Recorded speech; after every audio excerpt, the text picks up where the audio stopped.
Bonjour et bienvenue dans la formation Devenez efficace. Je suis Vincent Cadio et dans cette vidéo, vous allez découvrir 3 méthodes pour améliorer votre efficacité actuelle.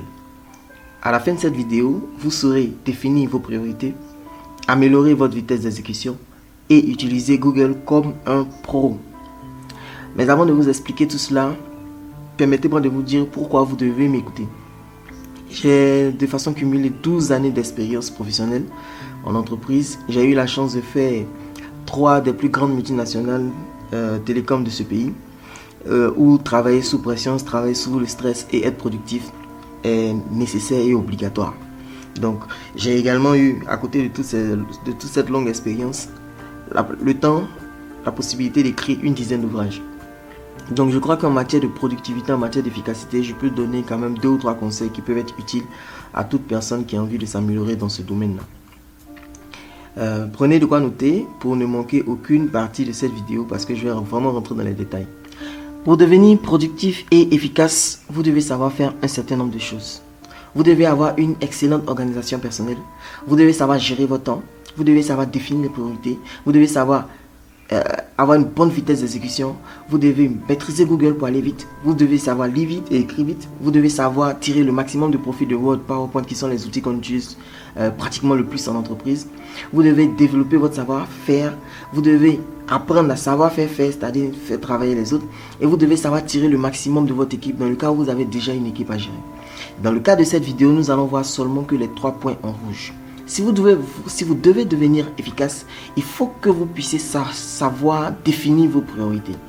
Beaucoup de personnes sont en entreprise mais ont du mal à définir leurs priorités.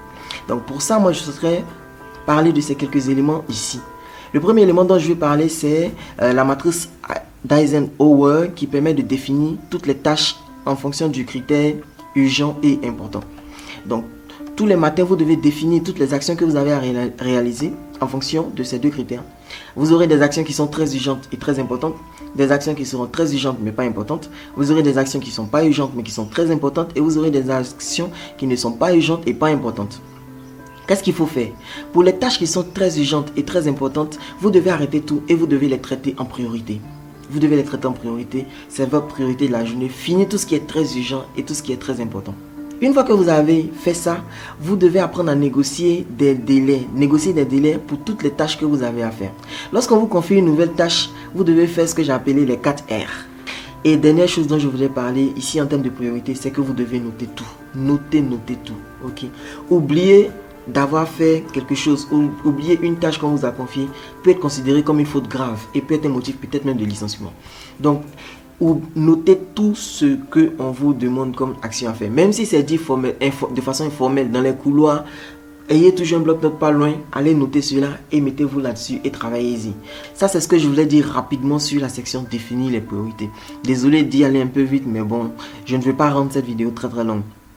Deuxième élément que je voudrais vous présenter, c'est la vitesse d'exécution. Et dans la vitesse d'exécution, il y a 4 éléments que nous devons voir rapidement. Le premier élément, c'est de prendre l'habitude de travailler vite. Vous devez prendre l'habitude de travailler vite. Vous devez vous fixer des challenges personnels. Une activité qui normalement doit être faite en 2 jours, fixez-vous le challenge personnel de la faire en 1 jour. Et pour que ça reste intéressant, vous devez vous auto-récompenser en cas d'atteinte de votre objectif. Peut-être vous dites, bon voilà, ce rapport bilan, normalement il me faut 1 semaine pour le faire, mais cette fois-ci, si j'arrive à le boucler en 3 jours, je m'offre par exemple une nouvelle chaussure. Vous devez vous bâtir vraiment une renommée par votre vitesse d'exécution. Ok? Ensuite, vous devez faire le maximum quand l'énergie est haute. Vous savez, nous sommes des individus, à certains moments nous sommes pleins d'énergie, à d'autres moments notre niveau d'énergie est bas. Donc ce que moi je peux vous recommander, c'est vraiment d'apprendre à reconnaître les moments d'inspiration, les moments dans lesquels vous êtes plein d'énergie, les moments dans lesquels vous êtes très productif. Également, d'autres personnes ont besoin de musique pour pouvoir être efficace, pour pouvoir être inspiré. Donc ayez votre sélection musicale pas loin, et si vous travaillez dans un bureau avec d'autres personnes, ayez votre casque audio, mettez votre musique favorite dans vos oreilles et commencez à travailler, commencez à produire les résultats qui sont attendus de vous et en le faisant le plus rapidement possible. Dernier élément dont je vais parler ici, en termes de vitesse d'exécution, beaucoup de personnes perdent du temps parce qu'elles ne sont pas focus, elles ne sont pas concentrées. Ok, donc il n'est pas efficace de faire plusieurs choses en même temps. On a tendance à vouloir faire beaucoup de choses en même temps. Non, il faut vraiment se consacrer à une seule chose et la faire. Dernier élément dont je voudrais parler dans cette vidéo, pour ne pas la rendre très longue, c'est vraiment Google. Vous devez devenir un pro de Google. Voilà, n'hésitez pas à aller sur Google, presque tout y est. Que ce soit pour un travail de réflexion, que ce soit pour un travail d'exécution, n'hésitez pas à aller sur Google. Vous allez trouver cela. Mais pour trouver, il faut savoir chercher en fait. Et beaucoup de personnes ne savent pas chercher. Je vais vous partager ici quelques astuces que j'ai. Vous avez la possibilité sur Google de chercher en fonction du type de fichier que vous voulez trouver.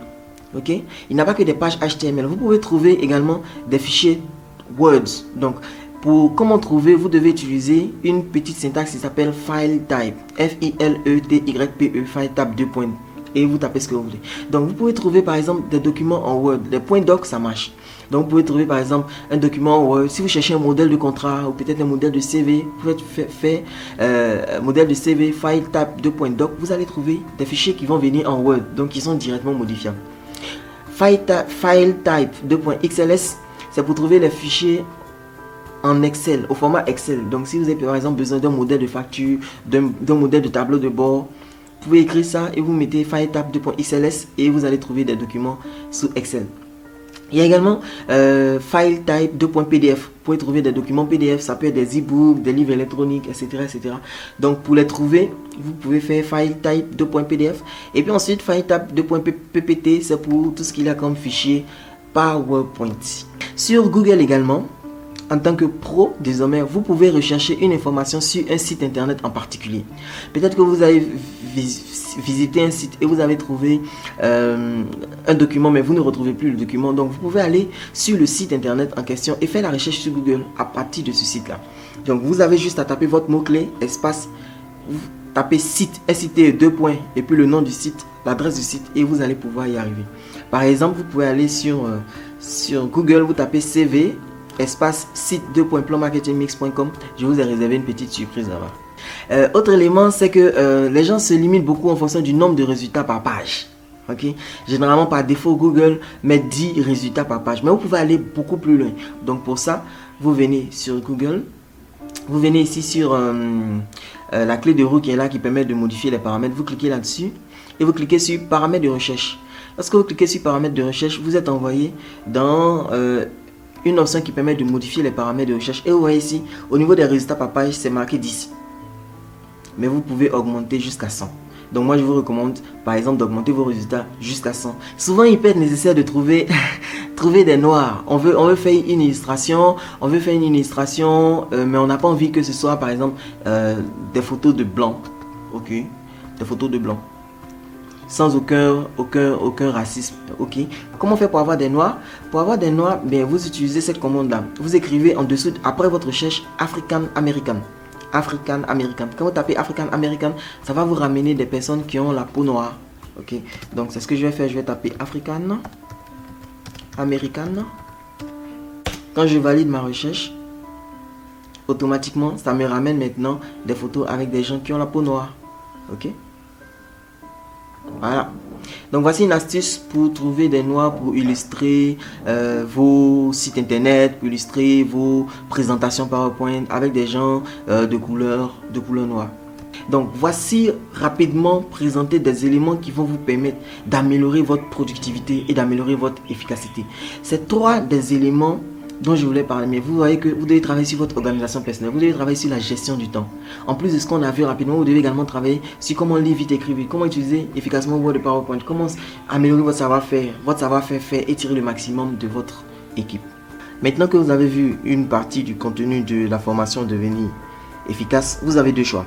Le premier choix, c'est d'essayer de pratiquer toutes ces méthodes par vous-même. Ok, et toutes celles que vous n'avez pas vues. Et en tout cas, moi, je vous souhaite bonne chance. J'espère que ça vous aidera à devenir plus productif, plus efficace. Ça, c'est la première option. La deuxième option, c'est de me laisser vous guider en vous expliquant pas à pas les autres éléments à faire pour devenir productif